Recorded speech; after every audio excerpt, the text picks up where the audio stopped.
Hello students, आज की video class 8 के लिए है। क्लास 8 में मैथमेटिक्स के लिए दो बुक्स बहुत पॉपुलर हैं, एक आर.एस. अग्रवाल और दूसरी आर.डी. शर्मा। आज मैं आर.एस. अग्रवाल बुक का रिव्यू करूंगा। तो आइए पहले इस बुक का कंटेंट देखते हैं। ये फर्स्ट चैप्टर है रैशनल नंबर। इसमें हमें सबसे पहले रैशनल नंबर की डेफिनेशन दी गई है और रैशनल नंबर को लिखते कैसे हैं ये समझाने के लिए एग्जाम्पल भी दी गई है। इसके बाद हमें टाइप्स ऑफ रैशनल नंबर दिए गए हैं और डेफिनेशन के साथ साथ हमें एग्जाम्पल भी दी गई है ताकि हम समझ सकें। फिर प्रॉपर्टीज ऑफ रैशनल नंबर बताया गया है। पहली प्रॉपर्टी समझाई गई है और उसे समझाने के बाद हमें एक एग्जाम्पल दी गई है। सेकंड प्रॉपर्टी भी समझाई गई है और उसकी एग्जाम्पल दी गई है। इसके बाद हमें standard form of rational number बताया गया है और एक एग्जाम्पल दी गई है जिसमें हमें एक नॉन स्टैंडर्ड नंबर दिया गया है और हमें एग्जाम्पल में ये बताया गया है कि उस नंबर को हम स्टैंडर्ड फॉर्म में कैसे कन्वर्ट करेंगे। ऐसी एक्सरसाइजेस कंसेप्ट को क्लियर कर देती हैं। फिर कंपैरिजन ऑफ रैशनल नंबर बताया गया है। इसमें हमें जनरल मेथड बताया गया है कि रैशनल नंबर को किस तरह से कंपेयर करते हैं और जनरल मेथड के बाद कुछ एग्जाम्पल दी गई हैं ताकि हम उस मेथड को अप्लाई करना सीख जाएं। अभी तक हमने जितने भी कंसेप्ट पढ़े उन सभी कंसेप्ट पर बेस्ड क्वेश्चन इस पूरी एक्सरसाइज में दिए गए हैं। जब हम इस एक्सरसाइज को सॉल्व करेंगे तो हमारे सारे कंसेप्ट क्लिस्टर क्लियर हो जाएंगे और हमारी पकड़ उन कंसेप्ट पर बहुत ज़्यादा मजबूत हो जाएगी। फिर नेक्स्ट चैप्टर के कंसेप्ट दिए गए हैं representation of rational number on real line. सबसे पहले समझाया गया है कि किस तरह से रिप्रेजेंट करते हैं। इसके बाद कुछ एग्जाम्पल्स में हमें कुछ नंबर को नंबर लाइन पर रिप्रेजेंट करके भी दिखाया गया है। फिर से हमें एक्सरसाइज दी गई है और इस एक्सरसाइज में हमें नंबर लाइन पर बेस्ड क्वेश्चंस दिए गए हैं। नेक्स्ट टॉपिक है एडिशन ऑफ रैशनल नंबर। सबसे पहले हमें बताया गया है कि रैशनल नंबर की एडिशन किस तरह से करते हैं। इसके बाद कुछ एग्जाम्पल्स में हमें एडिशन करके दिखाई गई है ताकि हम उसकी प्रैक्टिस कर सकें। जिन क्वेश्चंस में शॉर्टकट मेथड अवेलेबल है वहां पर शॉर्टकट मेथड भी दिया गया है। फिर हमें properties of addition of rational number बताया गया है। सबसे पहले फर्स्ट प्रॉपर्टी एक्सप्लेन की गई है, फिर उसकी एग्जाम्पल दी गई है कि उस प्रॉपर्टी को अप्लाई कैसे करते हैं। फिर सेकंड प्रॉपर्टी समझाई गई है, फिर उस सेकंड प्रॉपर्टी पर बेस्ड एग्जाम्पल दिए गए हैं। फिर थर्ड प्रॉपर्टी और उस प्रॉपर्टी पर बेस्ड एग्जाम्पल दी गई है। इसी तरह से फोर्थ प्रॉपर्टी और फोर्थ प्रॉपर्टी पर बेस्ड एग्जाम्पल दी गई हैं। तो इस बुक में हर एक कंसेप्ट को बड़ी डिटेल में और बड़े अच्छे से एक्सप्लेन किया गया है।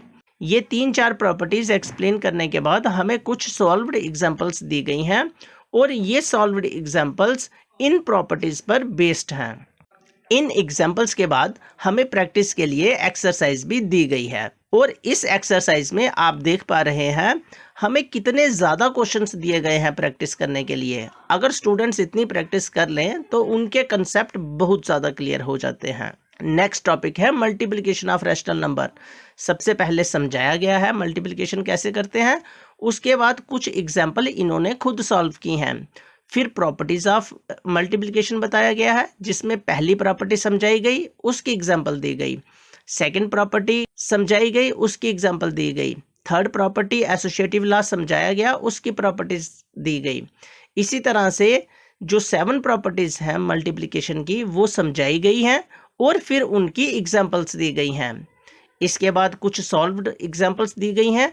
इन सॉल्व एग्जाम्पल में जो हमने 7 प्रॉपर्टीज पढ़ी वो 7 प्रॉपर्टीज अप्लाई होती हैं। इसके बाद एक्सरसाइज दी गई है जो स्टूडेंट्स ने खुद सॉल्व करना है और इन एक्सरसाइज के सॉल्यूशन भी हमें बुक के एंड में दिए गए हैं। नेक्स्ट टॉपिक है division of rational number. Again सबसे पहले बताया गया डिवीजन किस तरह से करते हैं, फिर कुछ एग्जांपल्स दी गई हैं जिसमें डिवीजन करके दिखाई गई है।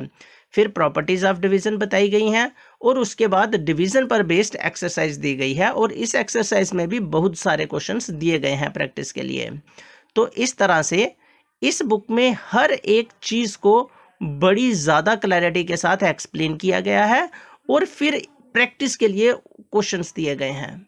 बीच में कुछ क्वेश्चंस में हमें अल्टरनेटिव मेथड भी बताया गया है। जैसे आप यहाँ पर देख पा रहे होंगे alternative method of finding large number of rational numbers between two given rational numbers।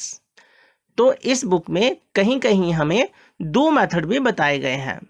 फिर से एक्सरसाइज दी गई है और इस एक्सरसाइज में भी प्रैक्टिस के लिए एनफ क्वेश्चन दिए गए हैं। लास्ट एक्सरसाइज हमें वर्ड प्रॉब्लम्स की दी गई है और वर्ड प्रॉब्लम्स में जो क्वेश्चंस हैं वो अच्छी क्वालिटी के क्वेश्चंस हैं। हर एक चैप्टर के एंड में हमें ऑब्जेक्टिव टाइप क्वेश्चंस की एक एक्सरसाइज दी गई है और इस एक्सरसाइज के बाद हमें इम्पॉर्टेंट समरी दी गई है। जो कंसेप्ट हमने इस पूरे चैप्टर में पढ़े उनको थिंग्स टू रिमेंबर की फॉर्म में दिया गया है, जो कि रिवीजन की पॉइंट ऑफ व्यू से स्टूडेंट के लिए बहुत ज़्यादा इम्पोर्टेंट है। और चैप्टर का एंड टेस्ट पेपर एक्सरसाइज से किया गया है। इसमें हमें डिफरेंट वैरायटी के क्वेश्चंस दिए गए हैं, जैसे कि multiple choice questions, fill in the blanks question, true false questions, और इसके साथ ही चैप्टर कंप्लीट हो जाता है। अगर मैं इस बुक का कंपैरिजन NCERT टेक्स्ट बुक के साथ करूं तो RS अग्रवाल टेक्स्ट बुक के कंपैरिजन में बहुत ज़्यादा इलेबोरेट है। जहां पर NCERT टेक्स्ट बुक में हमें एक या दो क्वेश्चंस दिया गया है, उन एक दो क्वेश्चंस को और उनसे रिलेटेड कंसेप्ट को एक्सप्लेन करने के लिए RS अग्रवाल बुक में पूरी एक एक्सरसाइज दी गई है। इसलिए RS अग्रवाल बुक रीड करने वाले स्टूडेंट्स के कंसेप्ट हमेशा क्लियर होते हैं और उनका बेस स्ट्रांग होता है। जो स्टूडेंट इस बुक को परचेज करना चाहते हैं उनके लिए मैंने डिस्क्रिप्शन में बाय लिंक दिया है। Thank you.